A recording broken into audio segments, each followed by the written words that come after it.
ಬಿಟ್ರೆ ನಾವು ಹೆಂಗ್ ಹೋಗೋದಪ್ಪ ದಿಲ್ಲಿಗೆ ಅಂತ ನೀವು ಯೋಚನೆ ಮಾಡಿದ್ರ ವಿಜಯಪುರದಿಂದ ನಾವು ಎಲ್ಲಿ ಹೋಗ್ಬೇಕಂತಂದ್ರ ಸೊಲಾಪುರಕ್ಕೆ ಹೋಗ್ಬೇಕು. ವಿಜಯಪುರದಿಂದ ನಾವು ಸೊಲಾಪುರಕ್ಕೆ ಹೋಗ್ಬೇಕು. ಸೊಲಾಪುರಕ್ಕೆ ಹೋದ್ವಿ ಅಂದ್ರ ಅಲ್ಲಿಂದ ನಮಗ ಡೆಲ್ಲಿಗೆ ಸಿಗ್ತಾವ, ಡೈರೆಕ್ಟ್ ಸಿಗ್ತಾವ ಡೆಲ್ಲಿಗೆ. ಸೊಲಾಪುರದಿಂದ ಡೆಲ್ಲಿಗೆ ಎಷ್ಟು ಕಿಲೋಮೀಟರ್ ಅದಂದ್ರ 2394 ಕಿಲೋಮೀಟರ್ ಐತಿ.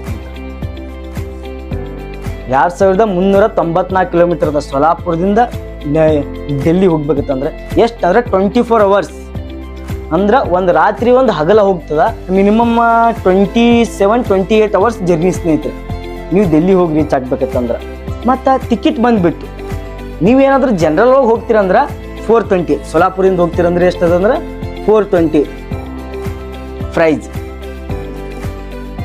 ಎಷ್ಟದ ಪ್ರೈಸ್ 420. ನೀವು ಜನರಲ್ ಒಳಗೆ ಹೋಗ್ತೀರಂದ್ರೆ ಸೊಲಾಪುರ ಟು ದಿಲ್ಲಿ. ಮತ್ತು ನೀವು ದಿಲ್ಲಿಗೆ ಹೋಗಿ ರೀಚ್ ಆದ ಬಳಿಕ ಮತ್ತು ನೆಕ್ಸ್ಟ್ ಏನಪ್ಪ ಟ್ರೈನ್ ಅಂತ ಗೊತ್ತೇ ಇರ್ತಾವ. ವೇರ್ ಇಸ್ ಮೈ ಆ್ಯಪ್ದಾಗ ಹೋಗ್ರಿ, ಆ ಒಂದು ಡೇ ಒಳಗೆ ಯಾವ್ಯಾವ ಟ್ರೈನ್ ಅದಾವ ಚೆಕ್ ಮಾಡಿರಿ. ಮತ್ತು ನಿಮ್ಗೆ ಇನ್ನೂ ಏನಾದ್ರು ಹೆಚ್ಚಿನ ಮಾಹಿತಿ ಬೇಕಾದ್ರೆ ಕಮೆಂಟ್ ಬಾಕ್ಸ್ ತಿಳಿಸ್ರಿ, ನೆಕ್ಸ್ಟ್ ವಿಡಿಯೋದಾಗ ಮಾಡಿರ್ತೀನಿ. ಯಾಕೆ ಟೈಮ್ ವೇಸ್ಟ್ ಮಾಡಲ್ಲ. ಇದು ಸ್ಕ್ರೀನ್ಶಾಟ್ ಹೊಡ್ಕೊಂಡ್ರೆ ಅದು ಅನ್ಕೋತೀನಿ. ನೆಕ್ಸ್ಟ್ ಇವಾಗ ನಾವು ಎಲ್ಲಿದ್ದೀವಿ ಅಂದ್ರೆ ಇವಾಗ ದಿಲ್ಲಿ ಒಳಗಿದ್ದೀವಿ.